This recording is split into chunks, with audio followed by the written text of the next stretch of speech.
জুলাই যারা আহত হয়েছিলেন প্রত্যেকের কিন্তু চিকিৎসাটা বিনা পয়সায় করা হয়েছিল।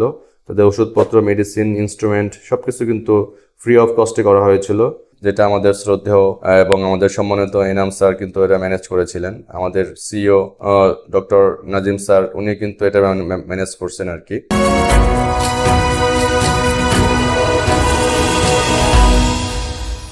আসসালামু আলাইকুম, আমি ডাক্তার মোহাম্মদ ওসমান গনি, হিপ এবং নি স্পেশালিস্ট। কাজ করি মূলত হাঁটুর আর্থ্রোস্কোপি, লিগামেন্ট ইনজুরি এবং হিপ ও নি রিপ্লেসমেন্ট সার্জারি নিয়ে। আমি আজকে কথা বলবো আমাদের খুবই একজন গুরুত্বপূর্ণ রোগী জনাব আলমগীর, 23 বছর বয়স। তো আলমগীর ভাইয়ের একটা বিশেষত্ব আছে।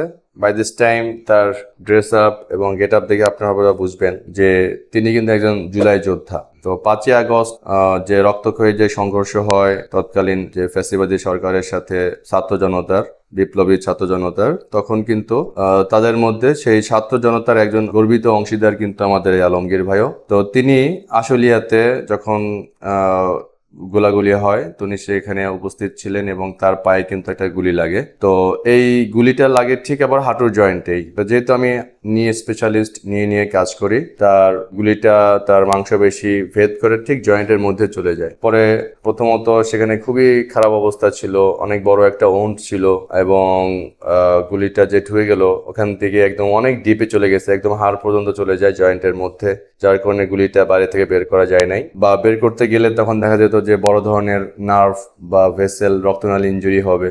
তো ওই চিন্তা করে আর বের করা যায় নাই। পরে আমরা সেটাকে জাস্ট 2 দিন পর ওটা ড্রেসিং করার পরে যখন উনি স্টেবিলাইজ হলেন, উনি একটু স্থিতিশীল হলো ওনার শারীরিক অবস্থা, এরপর আমরা মেশিনের মাধ্যমে, আর্থ্রোস্কোপের মাধ্যমে, যে কম্পিউটার এবং ক্যামেরার মাধ্যমে কিন্তু আমরা তার বুলেটটা আল্লাহর রহমতে বের করতে সক্ষম হই। তো আলহামদুলিল্লাহ এটা আমাদের খুবই বড় একটা ভিক্টরি বলতে হবে, এটা অনেক বড় একটা অর্জন। এটা বুলেট আসলে এই ধরনের ঘটনা খুবই কম ঘটে। আল্লাহ তাআলা আমাকে সেই সুযোগটা দিয়েছিলেন যে আর্থ্রোস্কোপের মাধ্যমে তার জয়েন্টের বুলেটটা বের করার, তো আমরা এখানে সাকসেসফুল হই। তো আমরা আজকে একটু এই সংক্ষেপে আমরা আলমগীর ভাইয়ের কাছ থেকে শুনবো যে উনি কিভাবে ইনজুরিটা হয়েছিলেন এবং ইনজুরির পরবর্তী তার অভিজ্ঞতাটা কি। আলমগীর ভাই তাহলে বলেন তো আপনার কি অবস্থা, আপনার কিভাবে ইনজুরিটা হলো, আপনার হাঁটুতে গুলিটা কিভাবে লাগছিল? আসসালামু আলাইকুম সবার জন্য।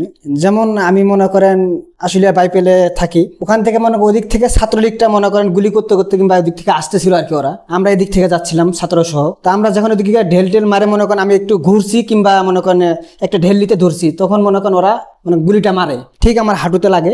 গুলিটা হাঁটুতে লাগার সাথে সাথে আমি মানে রাস্তাতে পড়ে যাই। তখন আমার একটা ছাত্র ভাই এসে আমাকে তুলে সাইডে নিয়ে যাওয়ার পর আমাকে আমার বাসায় পৌঁছায় দেয়। আর ওইটা আমি এমন একটা সমস্যা ছিল যে মনে কোনো মেডিকেলে যাওয়ারও কোনো মানে সুযোগ ছিল না। যাই হোক আমার ছাত্র ভাইরা অনেক কষ্ট করছে, তারা আমাকে এনাম মেডিকেলে নিয়ে আসছে। স্যার আপনি যেভাবে গুলিটা বার করছেন এটাও অনেক অসম্ভব ছিল। যাই হোক আপনার প্রতি আমরা কৃতজ্ঞতা জানাই যে আপনি যেভাবে গুলিটা বার করছেন, যে জায়গায় গুলিটা ছিল এটাও বার করা অসম্ভবই ছিল প্রায়। যাই হোক আল্লাহ তাআলার অনেক মেহেরবানি ছিল, আপনি সেগুলিটা বার করছেন, আপনার প্রতি লাখ লাখ শুকরিয়া। এই বলে এখন আলহামদুলিল্লাহ আসলে কথা ঠিক, ওনার গুলিটা একদম ডিপে ছিল, একদম হাড় পর্যন্ত টাচ করা ছিল, একদম জয়েন্টের মধ্যে।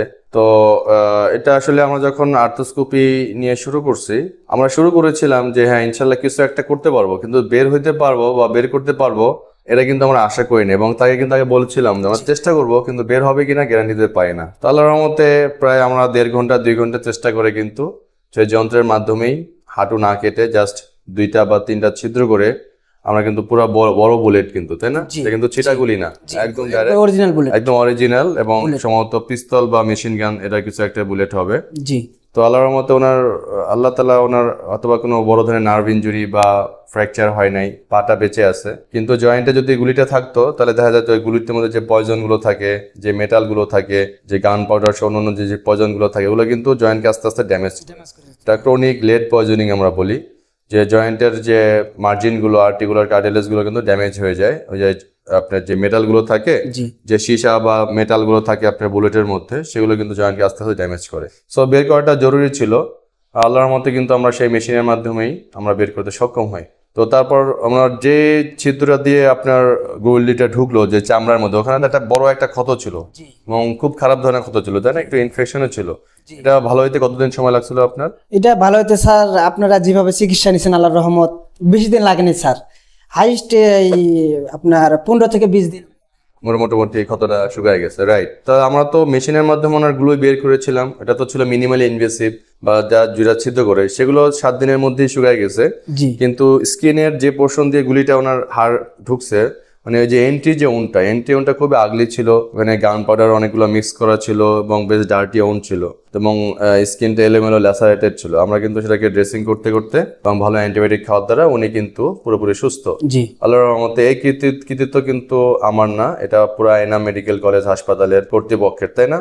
এবং আপনার কিরকম কি খরচ হয়েছে এখানে? অনেক টাকা খরচ হয়েছে এনামে? না স্যার, এটা আমার কোনো খরচ হয় না, এটা আমার আল্লাহর রহমত, সব ফ্রি চিকিৎসা দিছে এনাম স্যার। যাই হোক, এনাম স্যারের প্রতি আমি খুব কৃতজ্ঞতা জানাই, আপনার প্রতি অনেক কৃতজ্ঞতা জানাই, কারণ ওসিলার একটা জিনিস থাকে, আল্লাহ তাআলা আপনাকে ওসিলা জাস্ট মেশিন অপারেটর, আমি জাস্ট কাজটা করলাম। কিন্তু ওই যে হসপিটাল কর্তৃপক্ষ, আমাদের এনাম মেডিকেল কলেজ হসপিটাল, এখানে কিন্তু আমাদের যে আর্থোস্কোপি মেশিন আছে জার্মানির তৈরি, খুবই এক্সপেন্সিভ এবং দামি। আমি বলবো বাংলাদেশের মধ্যে অন্যতম সেরা একটা আর্থোস্কোপি মেশিন আমাদের এখানে আছে, জি যেটা আমাদের শ্রদ্ধেয় এবং আমাদের সম্মানিত এনাম স্যার কিন্তু এটা ম্যানেজ করেছিলেন। আমাদের সিইও ডক্টর নাজিম স্যার, উনি কিন্তু এটা ম্যানেজ করছেন আর কি। তো এবং তার কিন্তু এই যে হসপিটাল কর্তৃপক্ষের সম্পূর্ণ সহানুভূতিতে কিন্তু তাদের চিকিৎসাটা, যে লাখ টাকার অপারেশন কিন্তু একদম বিনামূল্যে, তাই না? বিনামূল্যে। এমনকি ওনাদের আর্থোস্কোপি যে সার্জারি, সেটা তো বিনামূল্যে হলোই, পরবর্তী যে ওষুধ অ্যান্টিবায়োটিক সেগুলো কিন্তু বিনামূল্যে আমাদের সম্মানিত বর্তমান চেয়ারম্যান ম্যাডাম, সিইও স্যার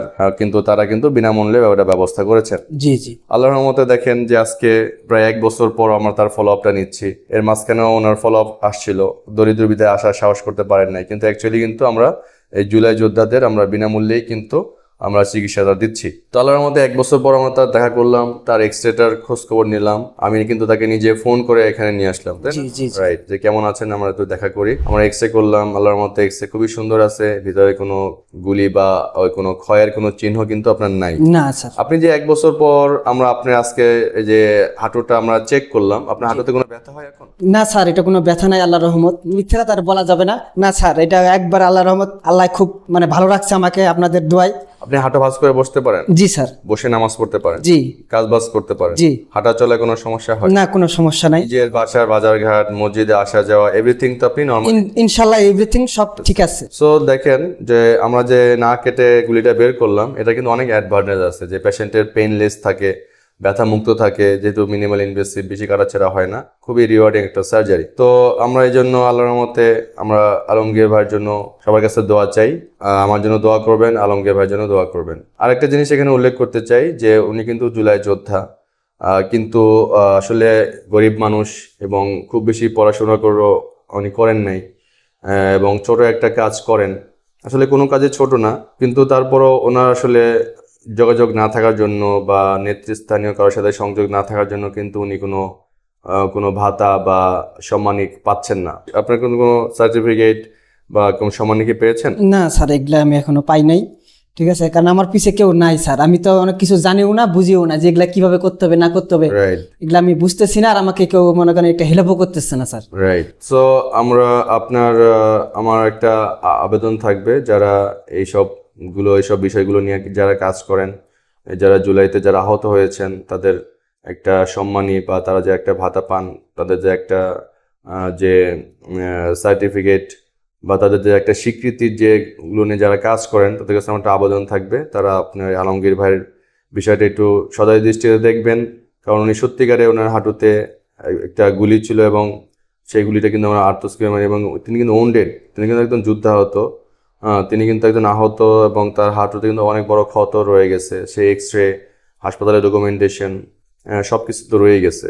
হ্যাঁ, সো আমরা আবেদন থাকবে যে যারা এইগুলো নিয়ে কাজ করেন, তারা একটু আমাদের এই ভাইয়ের বিষয়টা একটু দেখবেন। তিনি খুবই দরিদ্র, তিনি হয়তো একটু সাহায্য সহযোগিতা পেলে একটা ভালো একটা কাজ করে ওনার পরিবারের অভাবটা উনি ঘোচাতে পারবেন, নিজের পায়ে দাঁড়াতে পারবেন, একটু স্বাবলম্বী হতে পারবেন। সো আমরা সবাই দোয়া চাই, আমাদের এনাম মেডিকেল কলেজ হসপিটালের জন্য দোয়া করবেন, এবং যে কর্তৃপক্ষ যাদের আসলে সহায়তায় শুধু আলমগীর ভাই না, আরও শত শত যে উন্ডেড, তাদের কিন্তু সকলের কিন্তু বিনা পয়সায়, বিনা জুলাই যারা আহত হয়েছিলেন প্রত্যেকের কিন্তু চিকিৎসাটা বিনা পয়সায় করা হয়েছিল, তাদের ওষুধপত্র, মেডিসিন, ইনস্ট্রুমেন্ট সবকিছু কিন্তু ফ্রি অফ কস্টে করা হয়েছিল। তো আমাদের সেই এনাম কর্তৃপক্ষের জন্য দোয়া করবেন, আমাদের সিইও স্যার, চেয়ারম্যান মহোদয়ের জন্য দোয়া করবেন, একই সাথে আমাদের প্রিন্সিপাল স্যারের জন্য দোয়া করবেন। আমাদের এনাম মেডিকেল কলেজের সর্বাঙ্গীন যাতে একটা সফলতা হয়, আমাদের কলেজ এবং একাডেমিক্যালি এবং ক্লিনিক্যালি যাতে সামনে এগিয়ে যায়, এই জন্য সবার কাছে আমরা দোয়া চাই। সবাই আমাদের জন্য দোয়া করবেন। আসসালামু আলাইকুম। আসসালামু আলাইকুম।